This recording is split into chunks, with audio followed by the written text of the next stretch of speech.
Bismillahirrahmanirrahim. Assalamualaikum warahmatullahi wabarakatuh. Salam sejahtera. Eh, yang saya hormati mahasiswa D4 K3 Uniba yang berbahagia. Ya, semoga dalam keadaan sehat ya, dimanapun saat ini berada di masa pandemi ini. Saya hari ini akan memberikan sharing tentang best practice implementasi penanganan COVID-19 di fasilitas pelayanan kesehatan. Ya, materi ini juga saya majukan ya karena urgensi saat ini. Ya, jadi saya harap Anda bisa mendapat masukan ya bagaimana keadaan penanganan COVID-19 di Fasiankes. Ya, bulan Juli diharapkan semua aktivitas ini akan mulai lagi ya. Nah, kalau saat ini perusahaan itu masih ada yang WFH ya, belum full WFO. Materi ini tentang implementasi ya, tapi karena background saya kedokteran kerja, maka saya akan menyampaikan alur dan strategi ya sebagai best practice ya, sehingga Anda yang nanti akan menjadi safety officer bisa juga untuk menerapkannya ya.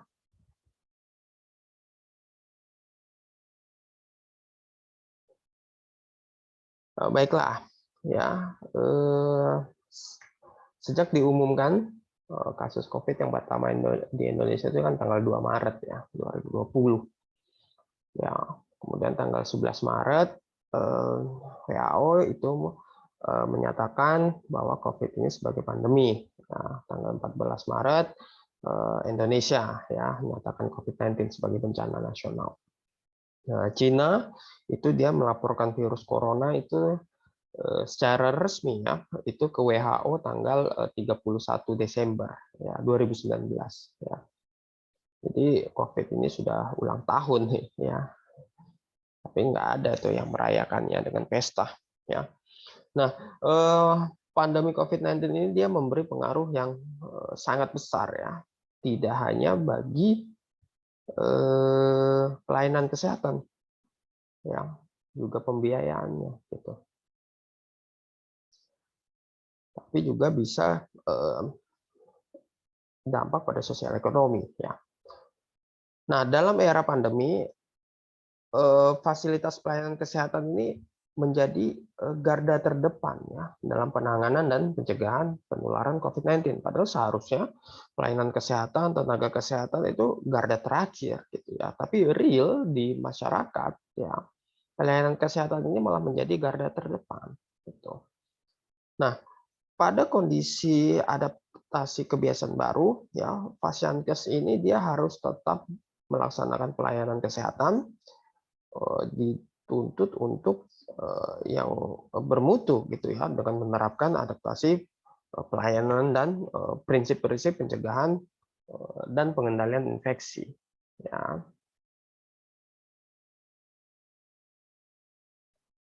Nah, ini saya ambil infografis ya dari IDI ya, ini untuk jumlah kematian dokter ya 26 Agustus ya sebagai latar belakang. Ya, tapi saat ini info ID itu sudah lebih dari 200 orang ya dokter yang syahid. Nah, Februari Maret itu perangnya di tatanan masyarakat untuk melawan pandemi ini. Jadi orang-orang itu tidak peduli gitu ya. Ini dibilang penyakit hoax ya. Ini penyakit flu biasa. Ya, disuruh tinggal di rumah ya nggak mau gitu kan, dikasih bansos tapi tetap rame nongkrong gitu ya, pokoknya meremehkan. Jadi sumber penularan utamanya itu di masyarakat ya. Kemudian April ya karena PSBB-nya kurang maksimal, ya, masyarakatnya juga ignoran gitu ya, banyak yang sakit gitu. Yang patuh aturan juga kena ya. Yang kaya kena, yang miskin kena, laki-laki, perempuan semua kena ya, tidak pilih kasih. Jadi semuanya masuk rumah sakit. Ya, sedangkan rumah sakit itu kapasitasnya terbatas ya. Jadi penambahan ICU itu susah. Ya, banyak syaratnya. Ya, tenaga medis itu sudah kelelahan. Ya, perawat itu banyak yang dilemburkan gitu ya berhari-hari. Karena memang pasiennya membludak ya. Jadi perangnya pindah. Yang tadi sumber penularannya di masyarakat sekarang pindah ke pelayanan kesehatan. Ya, dokter kena COVID dari pasiennya, ya, perawat itu dia tugas dari rumah sakit, ya, dia membawa penularan ke keluarganya di rumah, ya, karena kita ingat awal-awal pandemi itu APD itu susahnya minta ampun. Ada pun berebut gitu ya. Makanya harganya waktu itu kan gila banget ya. Ya, kemudian ditambah dengan pasien misalnya dia batuk-batuk ketika masuk rumah sakit ya. Dia nggak mau ngaku itu kalau habis bepergian dari zona merah. Ya, jadi akhirnya dikumpulkan di bangsal yang non COVID. Nah, setelah dilakukan pemeriksaan COVID-19 ternyata positif. Jadi satu bangsal itu tertular semua. Ya, yang tadinya masuk rumah sakit karena penyakit lain akhirnya nambah tertular COVID ya dari orang yang tidak ngaku tadi. Jadi saling menularkan di rumah sakit. Ya, akhirnya perangnya memang di rumah sakit. Ya sampai hari ini pun gitu ya. Ya kita tunggu saja seberapa fleksibel kapasitas pelayanan kesehatan kita. Ya karena kalau ditambah bednya pun ya tidak akan berarti ya karena tenaga medisnya itu tidak berguguran gitu. Ya, tiap hari saya di grup itu ada aja tuh kabar duka dokter ya, perawat, bidan itu dari seluruh Indonesia. Nah, ya, sedangkan jumlah dokter di Indonesia itu terendah kedua di Asia Tenggara, ya, sekitar 0,4% ya per 1.000 penduduk. Artinya Indonesia itu hanya memiliki 4 dokter ya yang melayani 10.000 penduduk. Ya, bahkan kalau rasio dokter spesialis itu lebih rendah lagi, 0,13% per 1.000 penduduk. Ya, ya kita doakan ya semoga teman, ya, keluarga, guru, ya, orang-orang terdekat, ya, kenalan-kenalan kita yang sudah meninggal karena COVID-19, ya, diampuni segala kesalahan ya, dan diterima segala amalnya. Nah, ini cara penularan ya. Ya, saya hanya mengulang kembali ya. Anda pasti sudah mengerti ya bagaimana kita dapat tertular atau menularkan COVID-19. Ini saya juga pernah sampaikan ya di materi AKB yang ya yang lalu ya. Karena ini memang nanti erat kaitannya dengan risiko pencegahan dan penggunaan APD yang rasional. Ya. Jadi ya droplet itu ya ditularkan melalui bicara ya, batuk, bersin. Nah, cara penularan lain bisa lewat kontak langsung, seperti jabat tangan ya, atau tidak langsung misalnya lewat perantara gagang pintu gitu ya, saling megang. Ya. Jadi penting untuk memutus rantai penularan ya. Nah, berbicara tentang pengendalian, maka memang sangat tergantung kepada bagaimana mengatasi penularan. Ya, kalau penularannya belum terkendali, ya, tidak ada perlindungan kepada tenaga kerja. Ya, sehingga mengetahui transmisi COVID-19 ini penting bagi kita. Ya.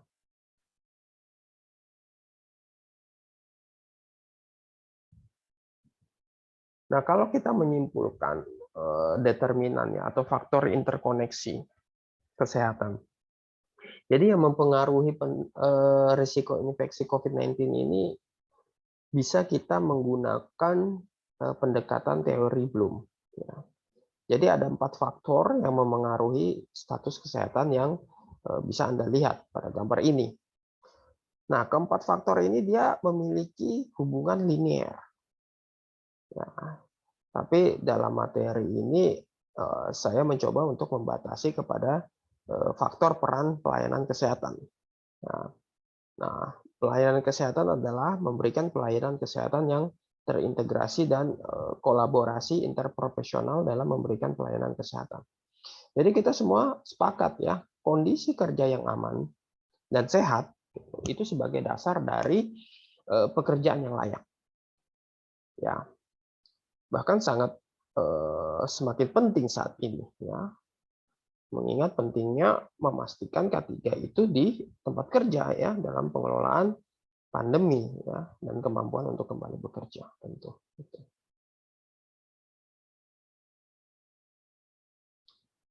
Nah, selama wabah infeksi pernafasan apapun, ya, sebagian besar infeksi itu bisa diperoleh di fasilitas pelayanan kesehatan.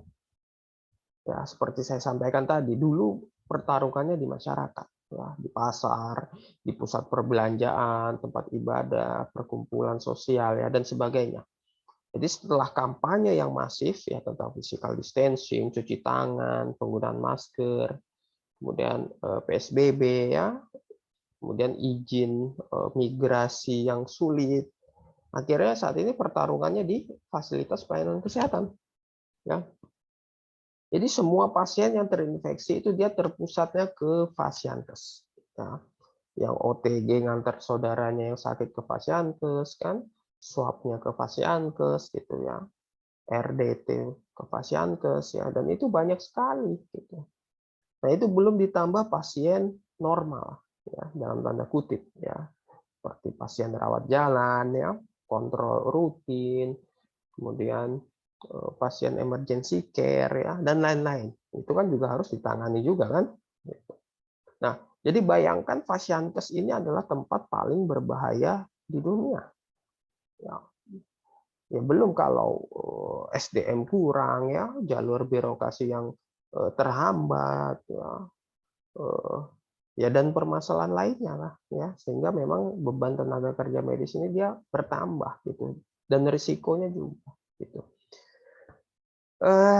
Tapi apakah seberbahaya itu gitu ya? Ya jadi kita sebagai orang safety tentu harus ada penilaian risiko ya. Dan karena tadi petugas kesehatan dia berada di garis depan, maka perlindungan terhadap tenaga kesehatan ini harus diprioritaskan ya. Nah, siapa yang berisiko terinfeksi? Ya, jawabannya semua orang. Ya, jadi sekarang gimana? Ya kita harus melindungi diri sendiri dulu. Ya tenaga kesehatan itu dia tidak bisa menolong orang lain kalau membahayakan diri sendiri. Ya dalam kasus apapun. Ya. Jadi protecting yourself first. Ya. Jadi self care is not selfish ya, it is necessary. Gitu ya. Kemudian lindungi pasien Anda. Ya, jadi masalah patient safety ini selalu menonjol kalau di rumah sakit. Ya, CARS, DCI, ya, kemudian ada juga Permenkes ya, Permenkes tahun 2011 gitu ya. Karena memang itu hak pasien ya, sehingga memang kewajiban setiap rumah sakit dia mengupayakan pemenuhan sasaran keselamatan pasien ya. Kemudian lindungi keluarga dan komunitas Anda ya.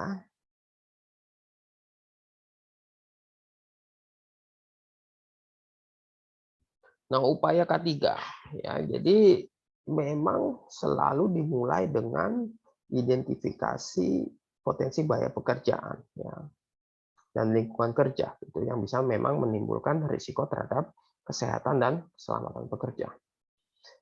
Nah, potensi bahaya ya atau hazard gitu, itu bisa didefinisikan sebagai segala sesuatu yang berpotensi menyebabkan kerugian ya, baik dalam bentuk cedera atau gangguan kesehatan ya pada pekerja maupun kerusakan harta benda ya kan.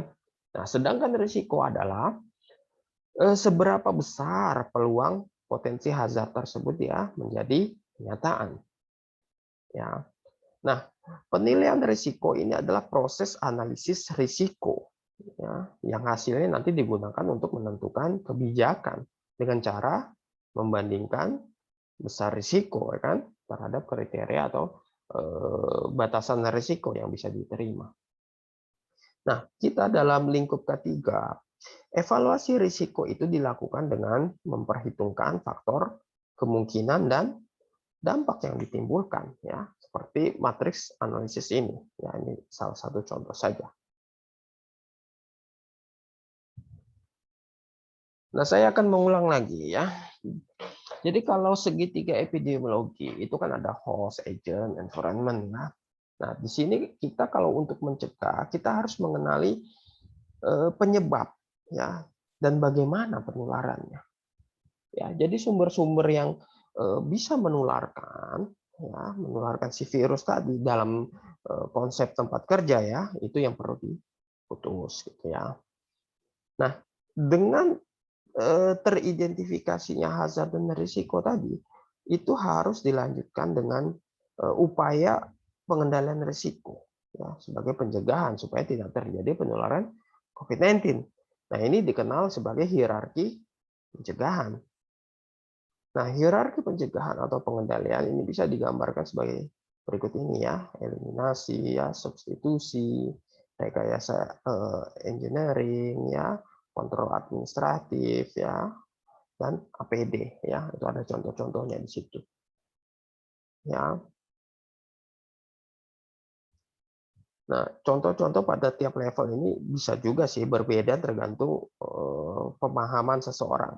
Ya. Tapi yang ingin saya sampaikan di sini adalah dalam hierarki pengendalian semakin ke bawah dia itu semakin kurang efektif ya dibandingkan kontrol di atasnya ya.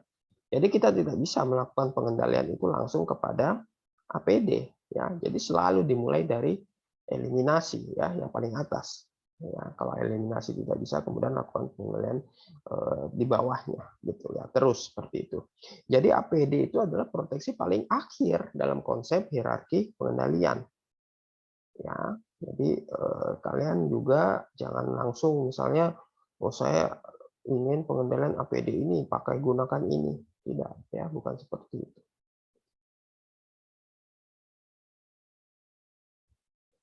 Nah, eh, walau saat ini kita sudah memasuki AKB ya, ya, ya di mana masyarakat memang sudah diperbolehkan untuk kembali beraktivitas seperti biasa, ya kan? Jadi tetap mentaati protokol kesehatan ya. Ya, tetapi memang juga ada risiko untuk terpapar COVID-19. Ya, jadi untuk menghindari hal tersebut ya pengelola di Fasiankes ya atau Anda nanti misalnya bekerja sebagai K3 rumah sakit di Fasiankes itu harus mempunyai strategi kesiapsiagaan respon ya.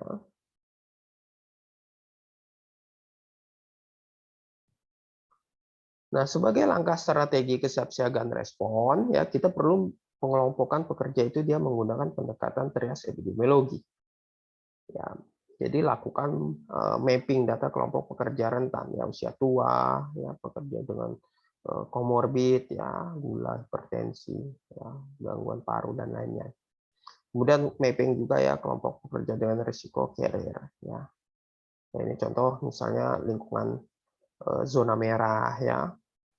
Ya kalau pengalaman di Wisma Atlet itu nakesnya dia tinggal di fasilitas olahraga di situ ya sehingga bisa dikendalikan ya. Nah, kita perlu juga lakukan pengelompokan pekerja itu berdasarkan faktor lingkungan atau pekerjaan. Jadi kita kelompokkan ini ya menjadi risiko rendah, sedang, tinggi gitu ya. Ya, Anda juga tahu ya kalau risiko rendah ini pekerja yang tidak sering kontak dengan rekan kerja ya. Kalau risiko sedang dia sering kontak ya dengan rekan kerja, dengan publik gitu. Kalau dia risiko tinggi, nah ini kalau si pekerja dia berpotensi kontak dengan pasien atau barang-barang ya yang terkait dengan COVID-19.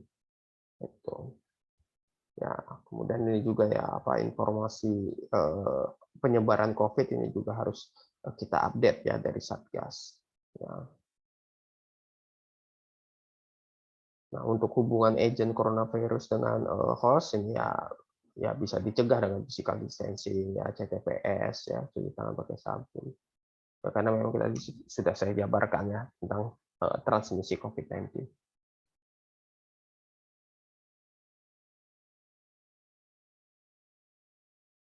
Nah, jadi apa yang bisa dilakukan untuk pelayanan di Fasiankes ya pada masa adaptasi kebiasaan baru?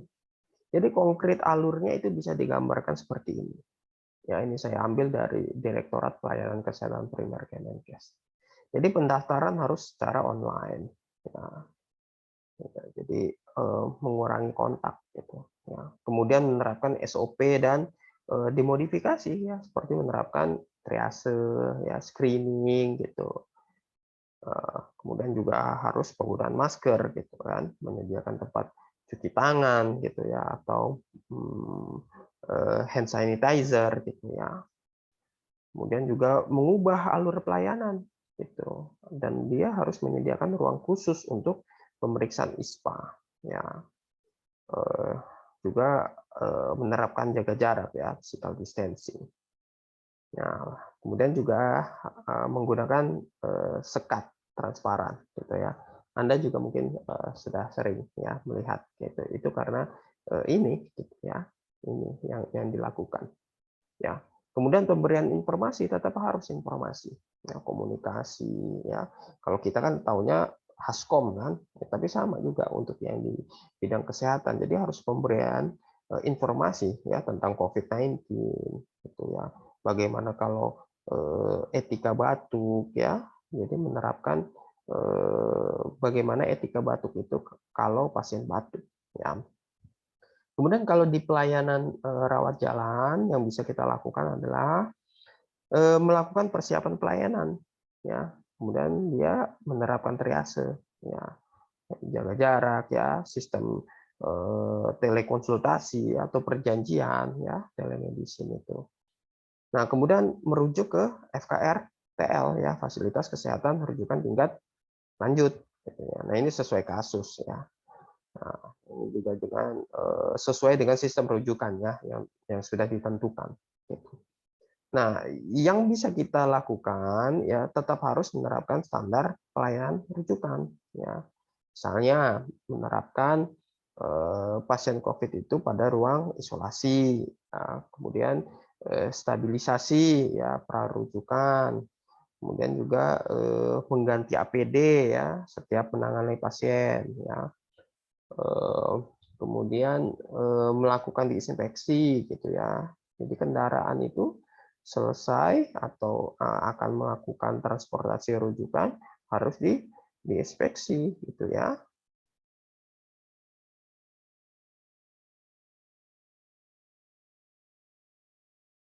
Nah, ini adalah beberapa peraturan atau dasar hukum ya. Jadi ini adalah rujukan penanganan COVID-19 di Pasienkes. Ya, ya saya hanya menampilkan gambaran besar gitu ya. Ya, ini Anda bisa lihat detail teknis nanti pada referensi ini. Gitu.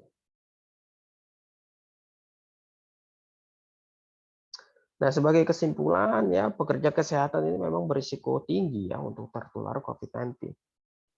Nah, apabila harus bekerja, lakukan upaya perlindungan diri yang rasional ya, sesuai dengan aturan pemerintah dan manajemen Pasienkes.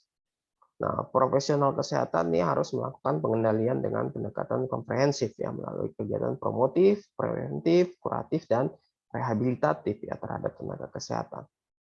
Nah, selain penggunaan APD, masih ada upaya lain yang bisa dilakukan untuk melindungi diri ya dan meningkatkan produktivitas pekerja. Ini dilihat dari hierarki pengendalian tadi ya. Nah, demikian yang bisa saya sampaikan ya untuk materi implementasi penanganan COVID-19 di fasilitas pelayanan kesehatan.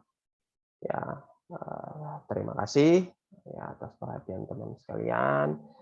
Semoga bermanfaat ya. Salah hilaf saya mohon maaf gitu ya. Wabillahi taufik wal hidayah. Wassalamualaikum warahmatullahi wabarakatuh.